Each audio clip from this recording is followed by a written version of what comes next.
Captain Universe. Captain Universe. Captain Universe. Captain Universe.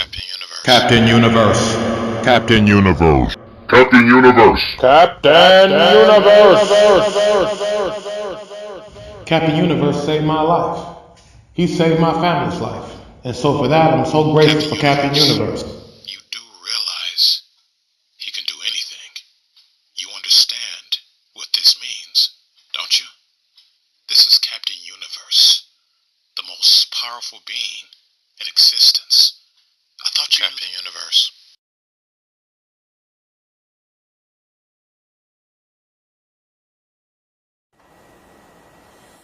Hello there, everyone, and welcome to our podcast today. And joining me today is Captain Universe, and I am the Billionaire Idealist. And we just want to talk about a few interesting topics today, Captain. And we just want to kind of get your view, get your scope on how this world is being ran and the dynamics and the elements that are going on around us in our universe. So we want to have a better understanding of the world that we live in. So I just want to ask you a few questions, okay? Go right ahead. All right, so one of the first questions I want to get into is talking about death. Now, I understand for most people, death is portrayed as a bad thing. Most people think that death is the end, and that once you die, that's it. Right. You stop existing, there is no more. But that is very far from the truth. We understand, most of us do understand that death is not the end, that you continue to exist, you continue to live on, and you're still here. So can you explain a little bit more, give us a better understanding about death? And is it really the end? Do we really stop existing, or do we continue on? No, and it is not the end. You know, when you think about, like they tell you in quantum physics as it pertains to energy, that energy is never born or it never dies, it just merely changes form. So when you think about everything in this universe is made up of energy, including ourselves, then the same rule will apply, that we don't just no longer exist. And a matter of fact, we didn't just all of a sudden exist. We've always existed. We just changed form. You know, you call it spirit, you know, reincarnating into body. So when you think of death, or I like to use the term transition, it's like you're transitioning from the physical form, and then you return back to the non-physical form in which you continue on your non-physical existence, or your existence as spirit. So is there an end when it comes to our life? No. I mean, you know, we move into another form of existence and we continue on. It's been stated that when you transition to the spirit world, that you still actually continue a life. You continue to study, you continue to learn. There's like jobs or positions that you take in which, you know, there's some who are spirit guides. When you think about the whole dynamic as it pertains to spirit guides, it's like you have helpers on the other side that are with you, you know, to assist you in on your life journey here. And then you yourself can also become a spirit guide, and you can help the living. So it's a beautiful dynamic when you think about it, how that your life continues to exist. You know, when you think about death and those who are afraid of death, my take is that the fear of death comes from believing that you're going to no longer exist. And the truth of it is, if you're going to continue to exist, then there isn't anything to be afraid of. That your life still continues, that you're still growing. Because the whole reason for our existence is to evolve, to develop spiritually. So we inhabit this life, this physical body. We come here on this physical plane to learn about ourselves, to grow. That's why you will see, you know, a relative maybe having a lot of traumatic, a lot of bad, negative experiences, and then you may look at somebody else's life and you see that they're having a lot of what you may constitute as luck. Well, truth of the matter is, what you may call those negative experiences is learning lessons. Think about when you were in school, or think about if you go to the gym to work out. When you work out, doesn't it feel painful? Your muscles is sore, you're tired. But what's happening in the end? What's happening is that you're building muscles, you're building strength. Right. So it's the same thing with those negative experiences that we have in this life, is to build our, what you can say, our spiritual strength, to make us stronger, to make us wiser. Right. So all of those things that take place in this life are for us to grow. When you understand the dynamic of evolving and growing, when you look at a person that you say, man, you're so wise, what do they normally respond with? Well, I've had a lot of experiences in my life. So that shows you that there's a continuous existence, a continuous life that's taking place, that we don't just stop. We won't stop. We're going to continue going and continue growing. And when you look at it that way, it lets you know that you're going to be around for eternity. Wow. That's very interesting. Now, you mentioned about the spirit realm. Mm-hmm. And to give our viewers just a little bit more insight. Mm-hmm. So when we transition, or as we may all know it as when we die, Mm-hmm. there is an afterlife. There is a spirit realm. Right. We continue to exist and live in the spirit realm. Can you explain a little bit about the spirit realm? Yeah, it's and you see there's a lot of books, a lot of research material, that a lot of been people who were able to communicate with those on the other side, or channelers, and they channeled this information about how once we transition, the process that takes place of being met on the other side by your loved ones, by your spirit guides, and for some who may have had, let's say, a traumatic experience through the process of transitioning, or say like being really extremely ill and then passing away, they go to like what you may call like a spiritual infirmary to be nursed back, or to be guided back from the physical life into the non-physical life. And then once they go through that process, then it's like you have the freedom to build your spiritual life. It's been stated that you can travel utilizing your mind, that you don't have to walk from point A to point B. You can fly, or you can just think of a location that you desire to be, and then just appear in that location. That there is whether it be like a spirit library, that there's different, I guess you can say, tasks that you can do, whether you're helping those on the spirit side, or even, like I mentioned earlier, about being a spirit guide, that you can learn. There's libraries, it's all these different things that exist on the spirit side that we can engage in, that, shows that life continues on. And it's a beautiful thing when you think about that, because like they say, a lot of music, matter of fact, the great songs that we've been blessed with here on the plane, that music was written in the spirit world. And what you may call geniuses, or people who were tapped in, artists, people that paint, or the classical musicians, or even modern day musicians, hip hop artists, dance, a lot of the art that we, grown to love, a lot of that started from the spirit world, and it was brought down to earth, to bless the people of this world with these different, tools and different things that people can partake on. Exactly. So it tells you that on the other side, there's so much that we can embark on, that not only that we can benefit from in the spirit world, but also it transitions down here to this plane to, for us.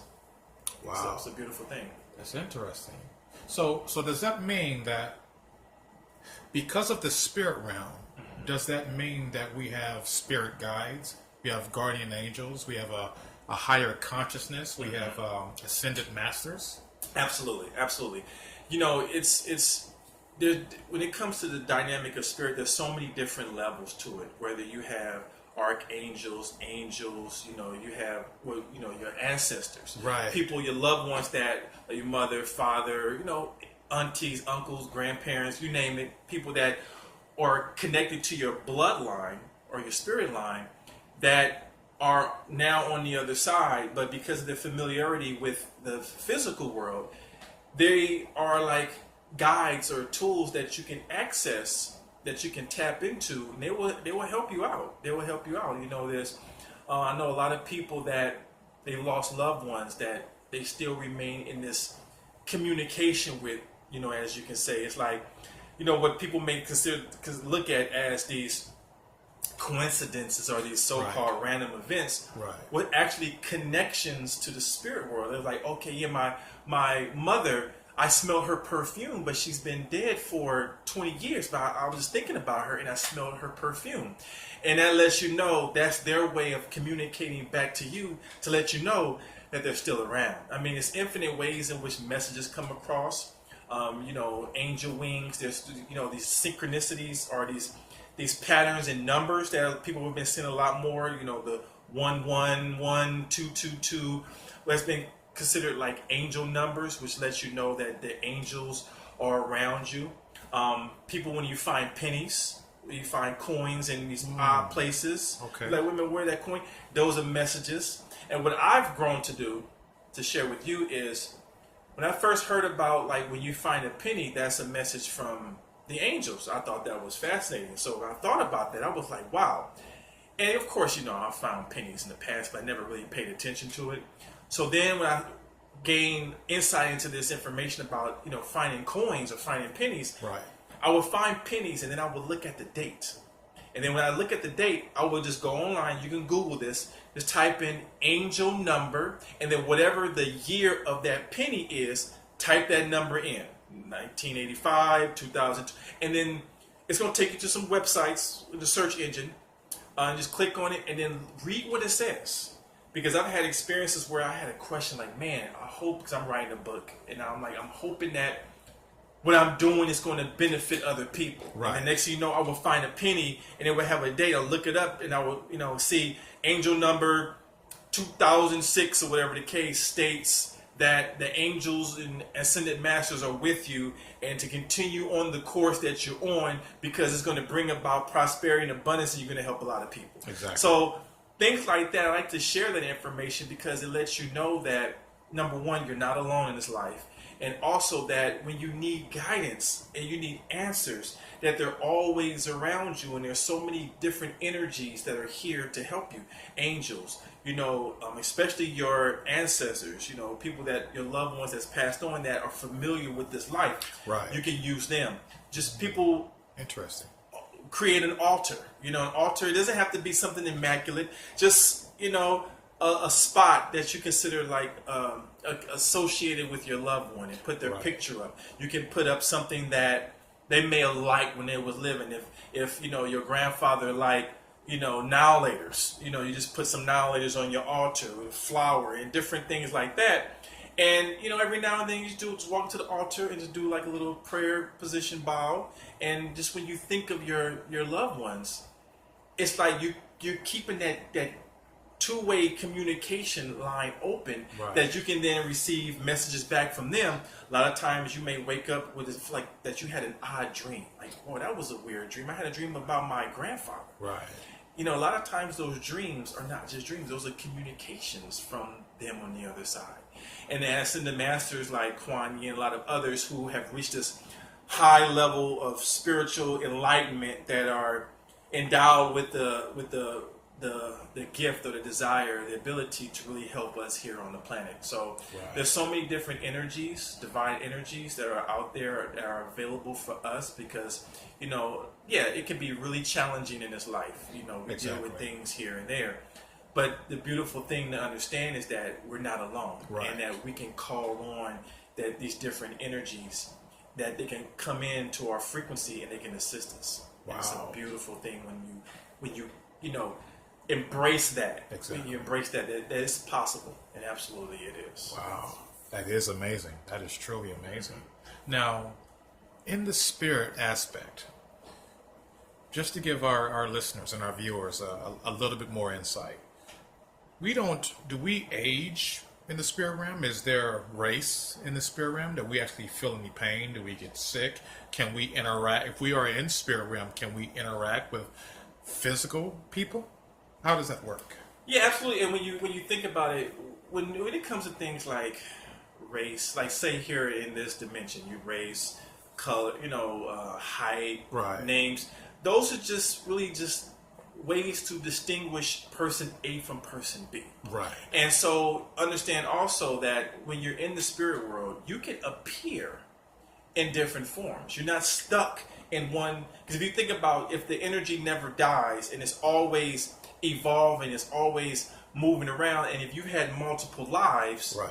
then you've been multiple people. Exactly. You've been a male in one life. You've been a female in life, and you've been different insects. You've been a gust of wind. You've been a leaf on a tree. You've been so many different things. Exactly. So it's basically about just being able to distinguish one from the other. Right. But in the spirit world, because of the gift of telepathy, of connecting not only through physical or verbal communication, we communicate with our minds, we communicate with our love that we have, that you can appear in different forms. And what we may find that matters to us here on the earth, it's been stated and understood that those things don't matter on the other side. The most Right. important thing that matters in the spirit world is love. Right. Because love is the ultimate energy. Love is the highest frequency energy in existence. Right. So everything in the spirit world operates in that flow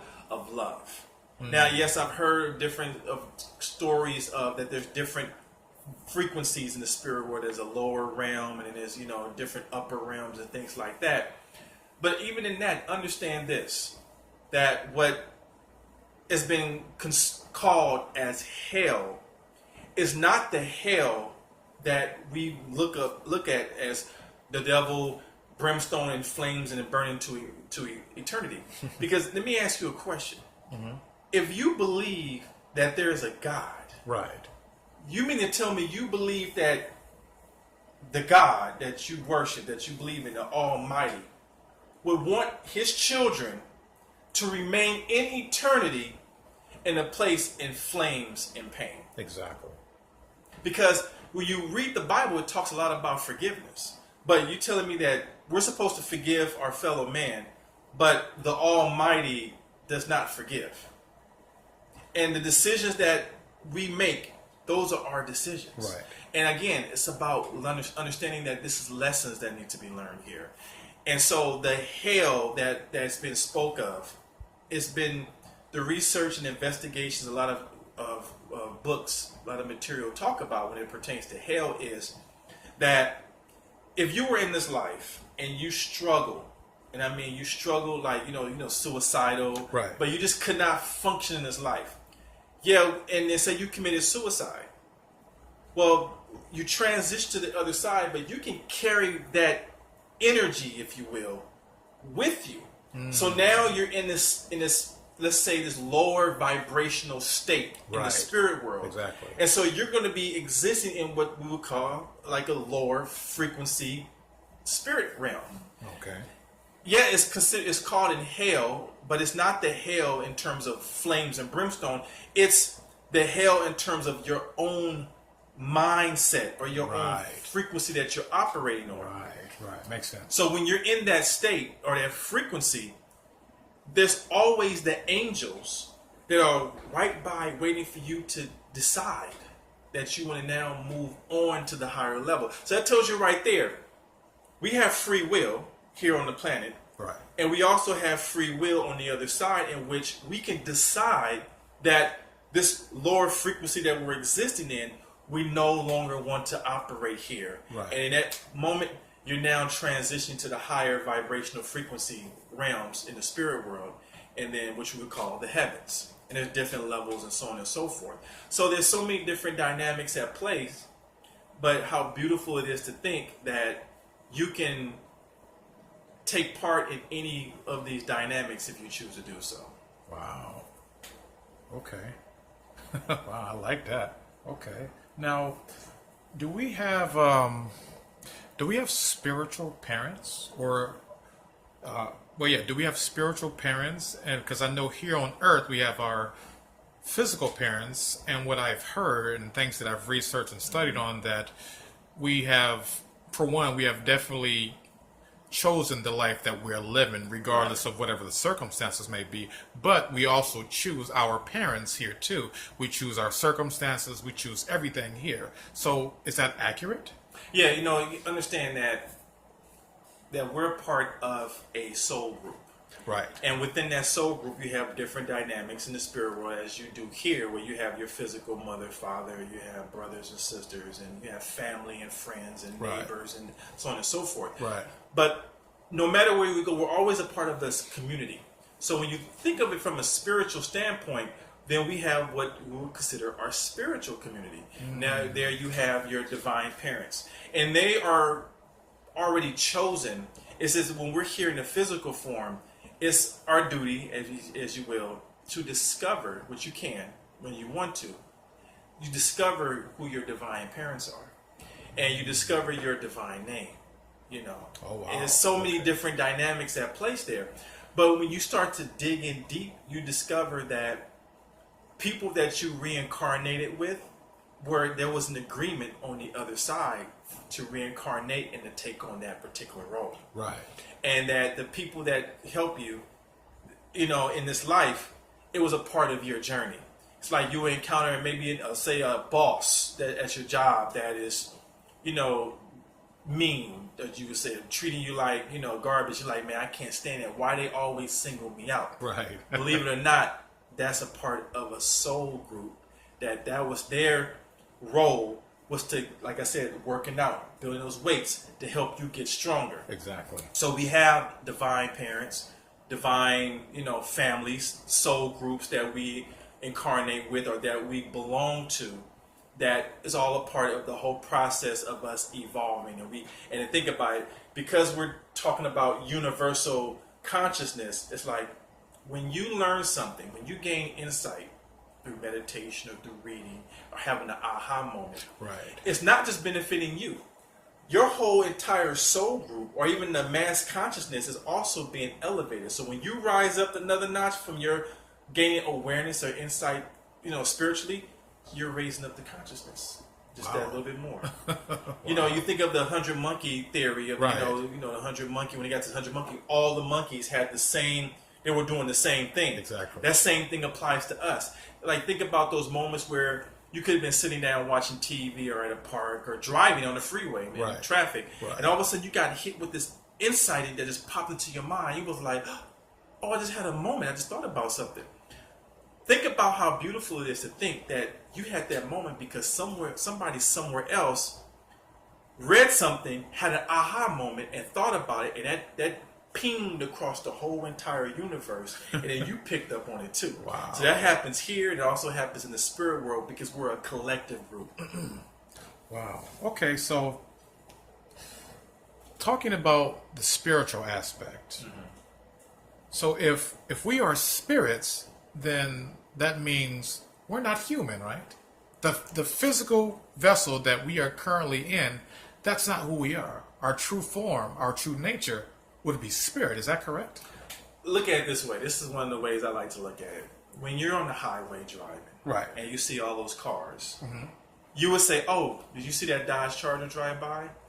Did the Dodge Charger drive by, or did the person inside the Dodge Charger drive by? Right. So we're accustomed to seeing the cars moving on the freeway. Exactly. But the cars are not doing anything. The cars are being guided by the person inside the vehicle Right. that's steering it. Right. So it's multiple. We're multidimensional beings, to answer your question. Okay. Now, who are we? We're soul. We're spirit. Now, we're operating in flesh or in the form of human, or as they say, spirit having a human experience. Exactly. So when you think of who you really are, the human aspect is an experience. Who you truly are is spirit. And you're having experience. So when you identify yourself as spirit, now you start to see the infinite magnetic different ways that which you can interact with this existence, how you can connect to the other side, how you can connect to other people, Right. because you're seeing yourself from your authentic power, who you really are, Right. which is a spirit being. Exactly. Now we take on the form of human to be able to interact in this third dimension, Right. because when you're in human form, you can touch everything, you can have human experiences. Exactly. But when it comes down to who you really are, you are a spirit having a human experience. And it's much more enlightening when you identify yourself as that, as a spirit, when you see that there's infinite things that you can accomplish, infinite things that you are a part of. And it's not just limited to the physical aspect. Right. Okay. Now I had a question, and I've been wondering about this, and I watched the movie Matrix, and I've been watching a lot of YouTube videos, and the term Matrix is being thrown around so much. So I actually have two questions, and my first question is, what is the Matrix?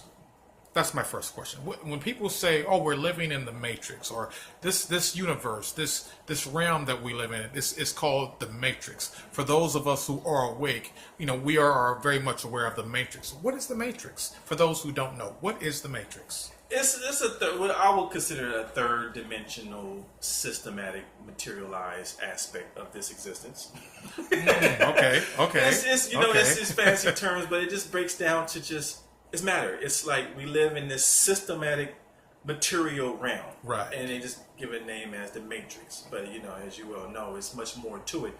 But yeah, that term is really like pronounced in the ills of life of the word Matrix. Right. But I just break it down to matter. It's Now- systematic matter. Okay. Now, it's been said that, for one, it's been said that we don't see with our eyes, we don't hear with our ears. So I've heard that we are actually looking through a filter. We are not seeing this existence as it really is. Can you explain the filter that we are looking at? Because you have newborn babies that apparently aren't looking through the same filter as an adult is looking through. So is the filter different from baby to adult? Or is there a difference? Absolutely, because if you think about it, the child, Right. from birth up to a certain age, Right. they're not bogged down with responsibilities, bills, things that make adult, they don't have life experiences. So Exactly. they're free to just explore the world as it appears to them. Right. Whereas once you start having life experiences and it shapes how you see yourself and how you see the world, now you're looking at the world through the filter of your perception, Right. as opposed to how things really are. Exactly. And that filter tends to block people from becoming who they would like to be, and even those that don't have those filters, they become, because it all really boils down to your perception. And where is your perception based at? Your perception is based in mind. So what you're looking at through the outside is really, if you look at it this way, everything in nature reflects light. So when that light reflects, off your receptacles in your eyes, it's going into your brain, is now translating what that image is, and it's telling you or speaking back to you saying, okay, that's what it is. Well, we go through those filters that says, okay, I give you an example. If you're walking down a dark alley and somebody's walking towards you, if you have it in you that you think this person's going to cause harm, you're going to look at that person as a bad person, a villain. They're going to hurt me. But if you are, let's say, at a park at 1 o'clock in the afternoon, and you see a person, you may have a different way of perceiving how that person is based off of your filters. Right. You think about stuff like racism and sexism and stuff like that. Right. Those are filters that people are looking at other people through. Right. That's where the ignorance come in. So Okay. it's like, it's taking that time to stop and looking at those filters in which you look at the world, and namely yourself. Right. Because the biggest component to the reason why people are not reaching places that they would desire to reach is because they have these filters in which they look at themselves through these limited forms of beliefs, saying I'm not capable of, and a lot of times that comes from your upbringing. Okay. You know, for example, when you're a child and you're being told a lot of times, no, you can't have that, no, you can't do this, no, no, no, no, no. Well, then you start to develop these filters that life is not meant to happen for me because I'm always getting rejected. So then people have that thing of being afraid of being rejected, so therefore they don't try. They don't go ahead and attempt to try to accomplish the things that's being inspired within them to do, Right. because those filters. Right. So once you can wipe away those filters and start to see yourself for who you really are, that you're an unlimited being, Right. that you're capable of whatever you put your mind to, not only will you see yourself as powerful, you will also see other people just as powerful. When you think about how those, you know, that have a negative view of themselves, Right. they tend to project that on others. And they tend to act towards others how they see themselves. You see what I'm saying? Wow. So when you don't have that, when you see yourself good, think about when you're happy. When you're Right. happy, you want other people to be happy. Or they say misery loves company. So you see there's a direct link between how you see yourself or the filters through which you see yourself that Right. tends to be projected out on the other people. You tend to limit other people because you see yourself as being limited. Whereas when you don't see yourself as being limited, you see other people as having unlimited power also. So it is through which the filters that you hold that shows or to you gives the perception that this reality or this environment is like that. When what it really is based on your own thinking. Wow, that's interesting. So now, because of that filter, would that enable us to see spirits or prevent us to see spirits, or is that based on the filter or the perception of the individual person? Yeah, see, what happens a lot of times is there are Because I understand that a question was asked to me, and the person says, "Well, I want to see. I would like to see angels, but I want to see an angel in person." And so, what I basically said or explained was, well, you have seen angels because of the dynamic that when we sleeping, we're actually awakened, and when we are awakened, we're actually sleeping. So I said, well, the frequency of an angel, I was telling her to understand that the frequency of an angel is so high that if we were to engage or to view or see an angel in our human form, we could possibly explode or disintegrate because of the frequency being so high. Is that accurate information? There's certain beings that frequency is so high that if they were to come down to this dimension, Right. that it could shake and shatter things. So that's why a lot of these spirit beings, they project Right. through mind aspects or avatars down that are lower frequency that was able to come, closer to where we are. Right. So what you were saying was correct. And I like to add to it that when it comes to the person that you spoke with desiring to see angels, Right. I think it's imperative to understand that we have to be careful with what actually we are identifying as an angel. For example, Right. you may identify the angel one way, and you're not just expecting to see an angel, you're expecting to see the angel appear in the form in which you have in your mind. Right. At a certain location or, certain dynamic that you want to have, like you want to have complete control of the experience of how to view it. Right. Like, understand, there's probably been moments in a lot of people watching this lives where you may have saw like a flicker of light off to the corner, orbs in a picture, or there's certain things that you just have to open yourself up to, Right. and they will appear in a way to where you're gonna understand, like, oh, Right. that was an angel. Right. And can they appearance in human form?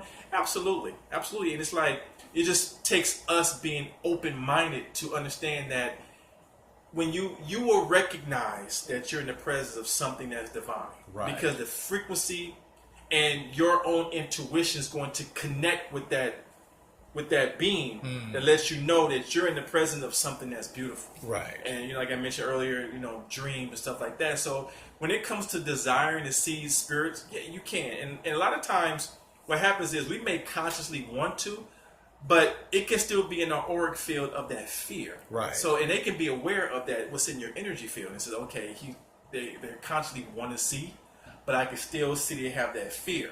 Right. So they may not come in that way. They may come in a different way, through an animal, through an insect, Okay. A flash of light. So the whole point is that you have to be open to everything. You have to be Right. open and then allow the experience to come and see what resonates within you, and that will let you know that was an angel that I had an experience with. Wow. Oh, okay. That makes a lot of sense. That definitely answers my question.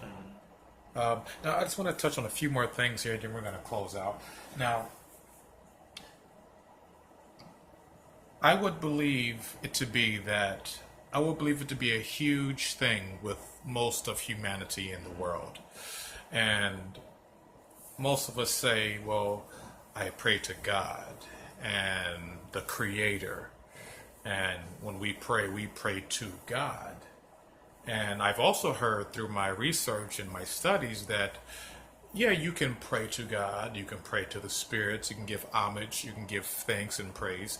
But I've also heard people say things like, well, I was talking to God. And then they would say, okay, well, which God was you talking to? Or, there are so many gods, there's so many goddesses. And they said, well, the God that created the earth. Well, is there a difference between the God Almighty? Does that God Almighty have a name? And is there another God that created the earth? Or is there a creator that created all things? And then maybe there is another God or goddess or creator that created the earth and universe. So I kind of want to just be very clear when a person says, oh, we talk to God, or I go to church and we praise God. Okay, well, is it correct or accurate to say that, okay, yeah, you're praying to God, but which God are you praying to? Should we be very specific on when we're dealing with these entities and these gods and these goddesses and these spiritual beings? Should we be very specific about who we're calling out to, who we're speaking to? Because, well, a person can say God, but okay, well, which God are you talking about?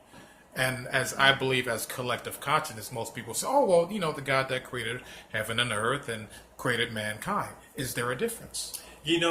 That's a good question, and I've heard that also. I've heard about that, distinguishing the difference between God, which has been stated as like saying person, right, human, right, and the creator, which is more specific in the creator of all that there is. Right.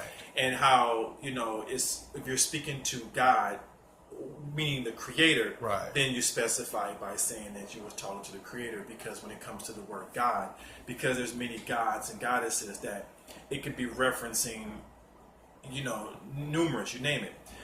I take it to the point of this, that when you are operating on a higher frequency, you're going to be connecting to higher frequency sources. right.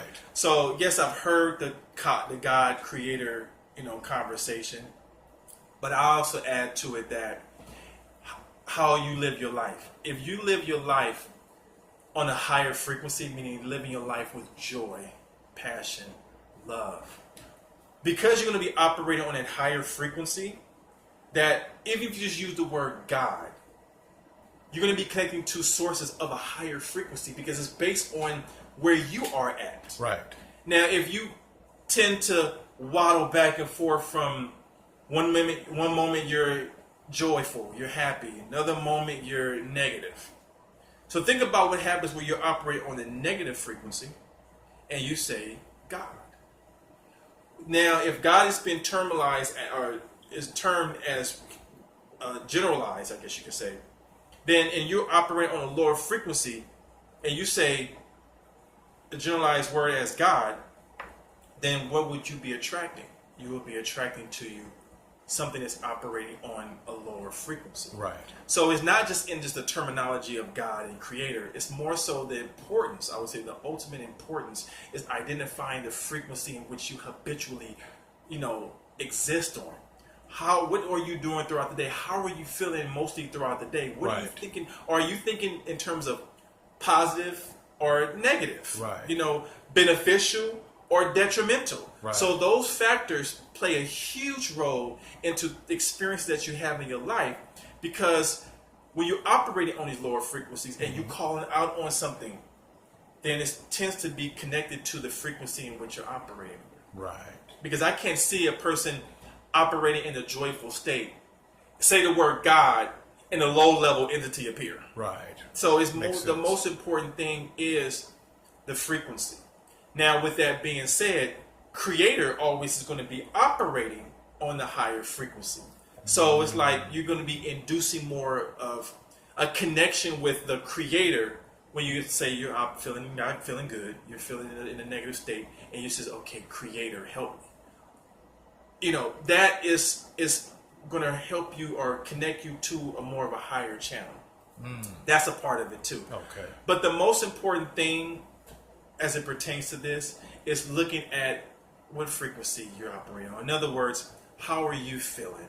What are you mostly living on in terms of feelings? Are you feeling joyful mostly? How do you feel about yourself?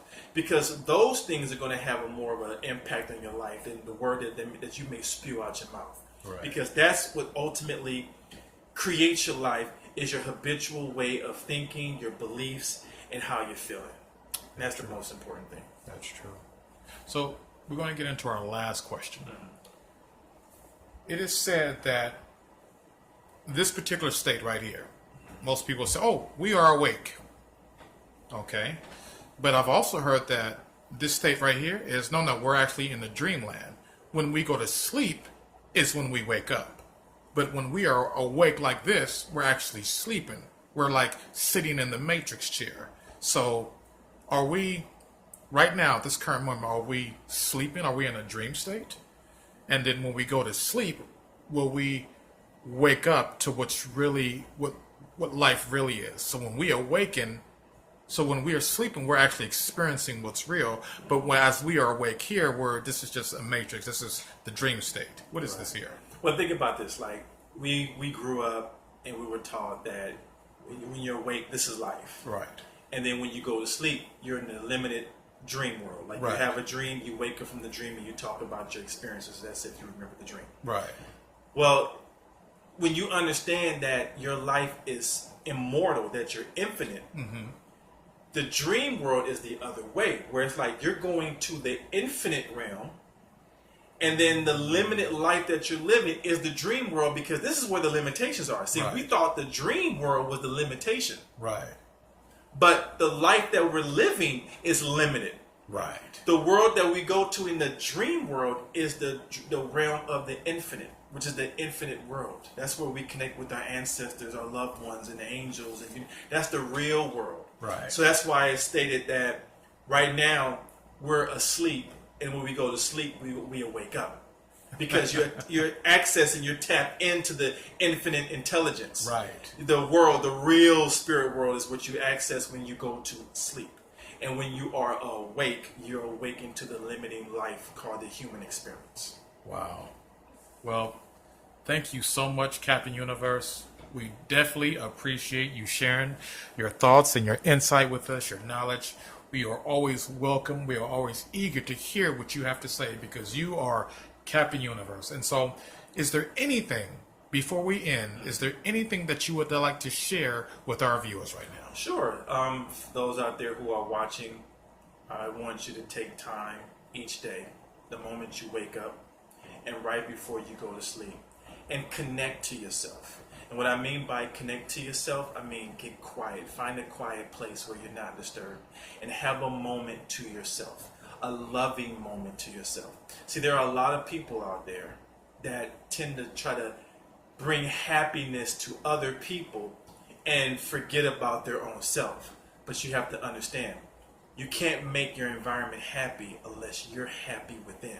So take that time before you go to sleep and when you wake up to connect and have a relationship with yourself.